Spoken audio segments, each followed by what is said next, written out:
네, 디모데후서 3장 1절부터 9절까지 사도 바울이 디모데에게 마지막 때 이 말세 사람들의 모습 그리고 신앙의 이 타락에 대해서 경고하는 그런 말씀입니다. 1절부터 3절에 제가 다시 한번 읽어드리면 그 말세의 특징이 나오게 되죠. 너는 이것을 알라. 말세에 고통하는 때가 이르러 사람들이 자기를 사랑하며 돈을 사랑하며 자랑하며 교만하며 비방하며 부모를 거역하며 감사하지 아니하며 거룩하지 아니하며 무정하며 원통함을 풀지 아니하며 모함하고 절제하지 못하며 사나우며 선한 것을 좋아하지 않는다.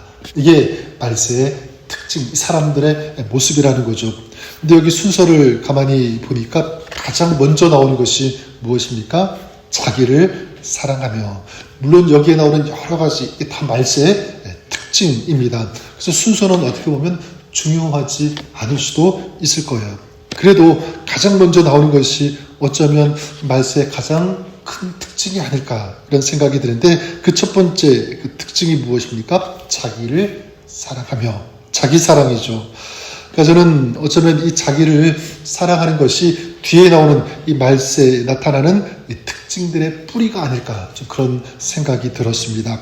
자기만 사랑하니까 어떻게 이어지죠? 돈을 사랑하고 교만하게 되고 비방하고 부모도 거역하고 모함하고 절제하지 못하는 이런 삶들, 이런 특징들이 쭉 이어지는 것은 아닐까 그런 생각을 해보게 됩니다.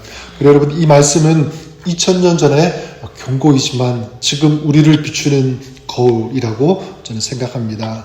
오늘 우리가 살고 있는 이 시대의 가장 큰 특징, 아니 문제점이 있다면 무엇일까? 진단해보면 결국 파고 들어가면 무엇이냐면 똑같은 것 같아요. 자기를 사랑하는 것, 자기 중심적인 태도, 자기 중심적인 어떤 마인드.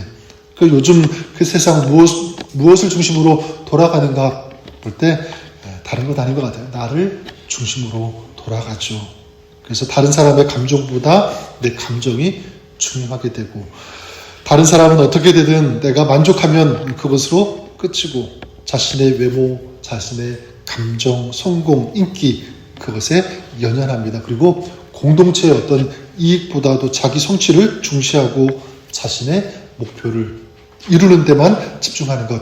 물론 그것이 나쁜 것은 아니지만 이게 그것이 중심이 될 때 자기만을 생각하고 자기만 집중할 때 문제가 된다는 것입니다. 자, 그러면 우리가 생각해 볼 수 있는 것은 왜 자기 사랑하는 이 뿌리가 사람들의 마음속에 이게 깊이 뿌리를 내리고 있는 걸까? 그 시작은 무엇일까? 라고 할 때 저는 이것이 그 시작이라고 믿습니다. 바로 하나님을 잃은 마음. 그것이 시작이다. 또 직접적으로 표현하면 하나님을 마음속에서 우리 삶의 중심에서 밀어내었기 때문에. 그래서 4절에 이렇게 말씀하고 있죠. 배신하며 조급하며 자만하며 쾌락을 사랑하기를 하나님 사랑하는 것보다 더하며. 자만하여 쾌락을 사랑하기를 누구보다 더 사랑하는 것? 하나님 사랑하는 것보다 더 사랑했다. 더 좋아했다. 이것입니다. 사람이 자기 중심이 되는 그 이유는 단순히 그냥 마음이 이기적이라서 그게 아니라 마음의 중심에서 하나님을 밀어냈기 때문에 이게 죄의 본질이죠. 창세기 3장에 아담과 하와가 너희가 하나님처럼 될 것이다 라고 하는 이 뱀의 유혹, 사단의 유혹에 넘어가게 됐습니다. 그 순간부터 인간의 중심에는 이제 하나님이 아니라 누가 자리 잡은 거죠? 내가 자리 잡게 된 것입니다. 내 인생의 참 행복, 참된 행복은 하나님께서 우리 삶의 중심에 계실 때, 하나님 우리 인생의 주어가 되실 때 가능한 건데, 이제 그때부터 하나님이 아니라 내가 주가 되려고 하는 그 순간부터 저주가 임한 것입니다. 이것이 죄의 본질이죠. 하나님이 없이도 나 혼자 잘 살 수 있다. 내 인생 하나님이 아니라 내가 주인이다.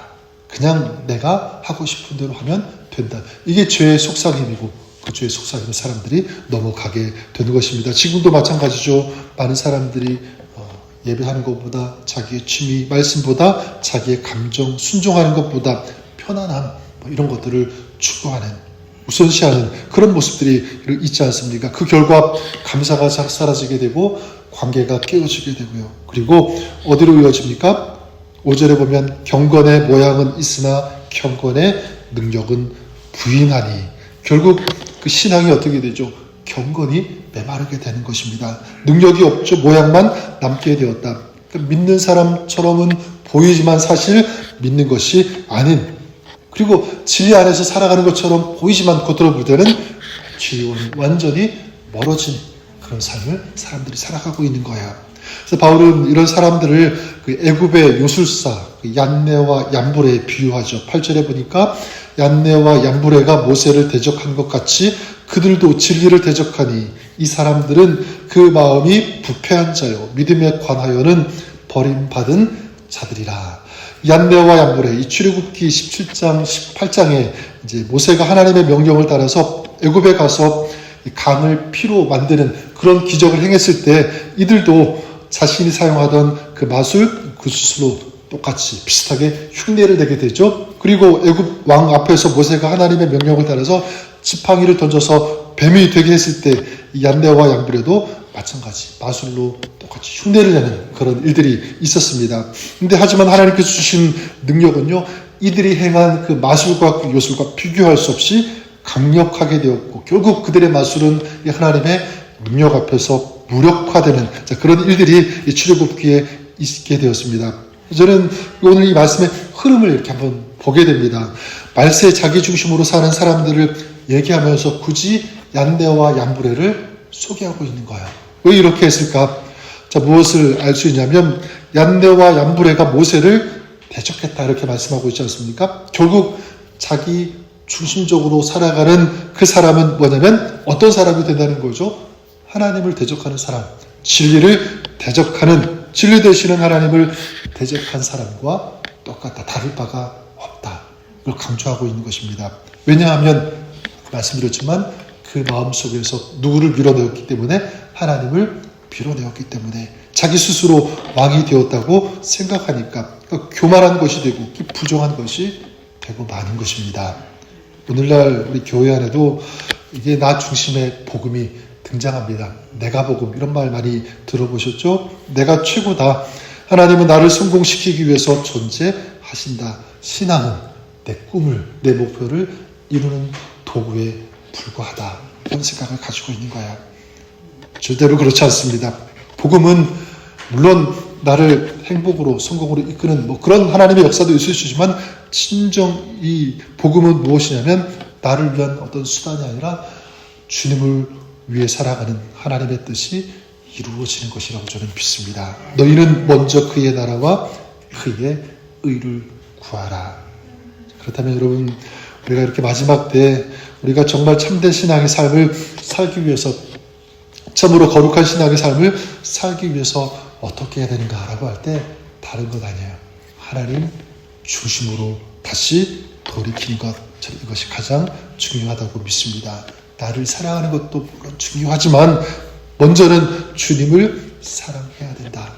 내 뜻, 내 목표를 이루는 것도 중요하지만 주님의 뜻, 그리고 주님의 길을 걸어가는 것, 이것이 먼저다는 것입니다. 그래서 주님을 위해서 자기를 부인하죠. 자기 십자가를 지고 내가 원하는 길이 아니라 주님께서 원하시는 그 길을 주님과 함께 같이 가고 따를 수 있는 그런 삶이 되어야 된다는 것입니다. 저는 이것이 바로 하나님 중심의 삶, 진정 하나님을 사랑하는 삶의 모습이어야 된다. 이런 삶을 살아야 되는 줄 믿습니다. 자기를 사랑하라. 세상은 그렇게 외치지만 그런 세상의 가치 속에서도 우리는 잊지 말아야 되죠. 하나님을 사랑해야 된다. 말씀으로 다시 돌아가시는 저 여러분 우리의 삶이 될 수 있기를 바랍니다. 그래서 말세의 특징 여러 가지가 쭉 나오지 않습니까? 이런 말세의 특징대로 떠밀려 들어가는, 또 끌려가는 그런 사람이 아니라 그것을 진정 거스를 수 있는, 이게 진정 살아있는 생명 있는 그런 신앙의 모습 아니겠습니까? 저와 여러분 우리가 그렇게 되시기를 바랍니다. 그래서 저는 오늘도 우리가 정말 이런 고백 많이 했으면 좋을 것 같아요. 하나님 사랑합니다. 하나님을 향한 이 사랑 우리 마음속에서, 우리 가정, 우리 자녀들, 우리 공동체, 우리 시대 마음속에서 다시 뜨겁게 회복되게 하여 주옵소서. 하나님 중심으로 살아가는 그런 거룩한 경건한 성도의 삶, 주님 살게 하시고 회복되게 하여 주옵소서. 저 여러분들이 이런 삶 살아가시는 복된 하루 진정 신앙인의 삶 될 수 있기를 우리 주님의 이름으로 간절히 축원합니다. 사랑의 하나님, 오늘 말씀을 통해서 저희가 사는 시대가 얼마나 자기중심적인 시대인지를 다시 한번 깨닫게 하시니 감사를 드립니다. 우리의 마음속에 여전히 내가 주인 되어 있지 않은지 돌아보게 하시옵소서. 그리고 혹시 이런 세상의 흐름을 따르고 있다면 주님 용서하여 주시옵소서. 이제 내 중심이 아니라 하나님 중심으로 살아가는 이 마음이 다시 새로워지게 하시고 다시 뜨거워지게 하여 주시옵소서. 이제 하나님 중심으로 변화된 삶을 오늘도 살아갈 수 있는 저를 되게 하시고 그런 삶을 결단하며 나가는 저들의 삶 가운데 주님께서 역사하시고 은혜를 베풀어 주옵소서. 예수님의 이름으로 기도드립니다. 아멘.